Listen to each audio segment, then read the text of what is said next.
Over the last 2 days, NFL teams showed signs of solidarity as a response to President Trump saying that the players that protest the anthem should be fired or suspended. Yesterday, Gregg Popovich gave his thoughts on the president's comments. Let's take a listen. Our country's an embarrassment in the world. This is an individual who actually thought that when people held arms during the games that they were doing it to honor the flag. That's delusional. Absolutely delusional, but it's what we have to live with. I just heard a comment this morning from a NASCAR owner and from Mr. Petty that just blew me away.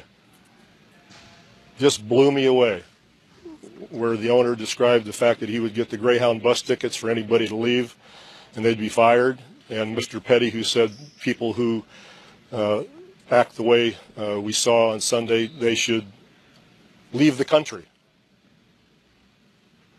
That's where I live.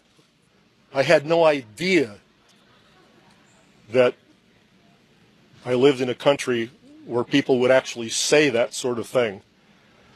I'm not totally naive, but I think these people have been enabled by an example that we've all been given. I'm joined once again by Rob Parker, but first, Shannon, what did you make of Pop's comments? I loved it, because finally we got a white guy that's echoing the sentiments that so many blacks have been saying for years and years and hundreds of years. He also, we didn't pick it up in there, he says, we don't know how fortunate we are to be born white. He says it's almost as if you're running a 100-meter race, but you're starting at the 50-meter mark. So you're halfway home. This is what he said. He said it shocked him. He couldn't believe that Mr. Richard Petty, NASCAR's greatest driver, 7-time NASCAR champ, 200 career races. Everybody knows him. The 43 STP car, you know, drove Dodge. Everybody's a super. Ask if I can tell you all about it. Everybody knows him. Gregg Popovich said he was shocked that because he wants America to be better and to be what she said she would be, that you should leave. He's like, I live here. Russia didn't make me this promise on their constitution and their flag. Venezuela, China, Japan did not make the promises that America made on paper and what that stars and stripes represent. The president said he wanted to make America great again. So if he's going to make it great again, meaning that it's not great now, no one told him to leave.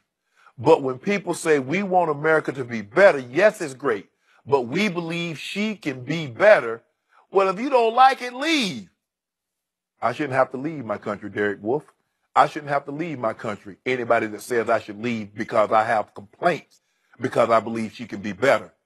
All Gregg Popovich did, guys, was say and echo. He been watching our show. I love Coach Pop. That's my new team. They my second favorite team. Oh, he's stealing your team. They my second favorite team. He's my favorite coach right now. He's my new favorite coach. Good, you can have him. No, you got to go. You got to go. Because the Spurs only got one bandwagon for one of us, me or you, and you got to go. But all he said is that, look, you don't know how fortunate you are to be born white in America. And if you're born white and male in America, now you're running 100 meters, and now you're at the 80-meter mark. Scared. Woo! Gregg Popovich, I love you, man. Coach Pop, smart, honest, consistent, and passionate. And the thing that I love the most is that you don't have to be black to want equality, fairness, this whole notion that people don't get it. They get it. Because it's just about, you want to be treated fairly and the way everybody's being treated. That's all. That's all. Not different, not better, just fair. And I think that when I hear him talk about this, he's been very consistent about where he is, his beliefs.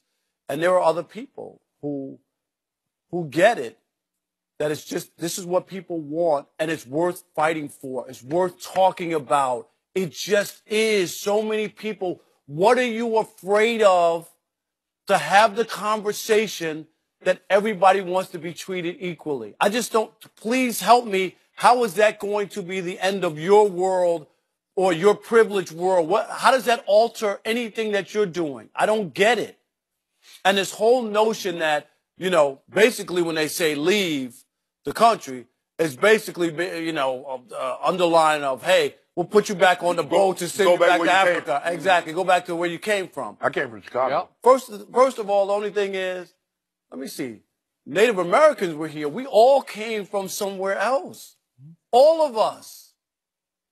So this whole notion that this is somebody's country and we're the foreigners and we just showed up, and if you don't like it here, hey, get back on the boat and go back out. Yeah. Stop it with that. Go watch the current movie Wind River and tell me what you think of that, speaking of Native Americans. I'll go check that out. Now back to Coach Popovich. I liked and believed in a whole lot of what Coach Popovich said, but I've said this before and I'm going to say it again right here, right now. I have lost so much respect for him over the way he treats people over the years that I no longer completely trust what he is saying. Because when you treat people the way he does, you reveal your character or lack thereof. You mean media members? Is that what you're saying? Okay. That's where it starts. Okay. But you've talked to me throughout the show about be careful about that shell game. Mm-hmm. So I'm going to ask you to be careful about the shell game that he's playing right now. And you're right. Over the years, I've been so offended because Gregg Popovich has gotten away with treating members of the media, you're a member now, with no dignity, no regard. He shames them, he ridicules them, he embarrasses them in front of their peers and sometimes on national TV and post-game press conferences. And he basically bullies them, and he gets away with it because somehow, some way, people started saying, that's just lovable old curmudgeon Pop. No, it's not. It's a guy who's been given a pass for treating people with absolutely no respect. And I have lost so much respect for him because of that. And he's revealing, again, his character to the point that, here we go, when he needs the platform that he constantly complains about having to sit on to do interviews, he turns it into a bully pulpit. And it's fine. It's his right and priority to do that. Mm-hmm. And he attacks the president of the United States, which is fine because he's a Democrat. He spoke out for Hillary Clinton, voted for Hillary Clinton. I got no problem with that. But there's a lot of hypocrisy going on here because this is the same Gregg Popovich who over the last, 4 or 5 years said, as soon as Timmy walks out that door, I'm walking right behind him. Tim Duncan. We now enter year 2 of the San Antonio Spurs without Tim Duncan, who retired, walked into the sunset and out that door. And Gregg Popovich is still collecting his $11 million a year. So he did not put his money where his mouth was. Yeah, that's his speech. That's his speech. That'd be like Coach Belichick said, right, well, as soon as Tom leaves, I'm leaving. So I'm going to be hypercritical here. Let's watch the shell game.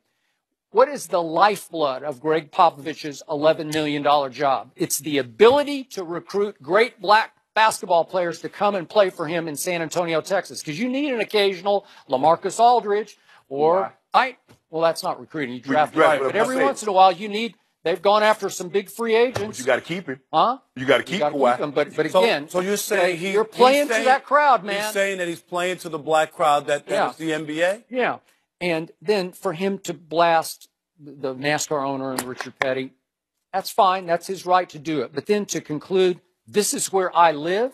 You live in a country that is free, that has a First Amendment right to freedom of speech that the NASCAR owner and Richard Petty also have the same right that you have. Mm-hmm. So you're not going to honor their right to speak out because it's not what you believe? That's just flat out wrong. And if you want to pin your hopes on somebody, on a white man, let's do Steve Kerr because he's been just as outspoken against Donald Trump as Gregg Popovich has. And I've been around Steve Kerr enough to tell you he has a big, good, solid heart. He treats everybody around him with nothing but dignity and respect, starting with the media and anybody else who comes into his force field. Steve Kerr is known by everybody as a really solid citizen. And I'll say this about Pop, and your point is well taken. Yep.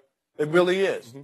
But Skip, people are not perfect, and people do have their issues flaws. And flaws or whatever. So your flaws on him. But do I believe that this coach speak or his conversation is to recruit that he's playing to the black crowd to recruit players in the NBA? I don't believe that. I believe that he believes in equality and fairness and treating people the same I would way. like to believe that. I believe that, and I think that's where his heart is speaking. So when I how hear about that. this? How many white head coaches and owners have echoed that sentiment? How many of their players are black? How do they recruit black players? Yet they've said nothing and done nothing. At least he's speaking it. A man that's unaffected. Skip, here it is. The thing that I love about him, he's not going to be face brutality.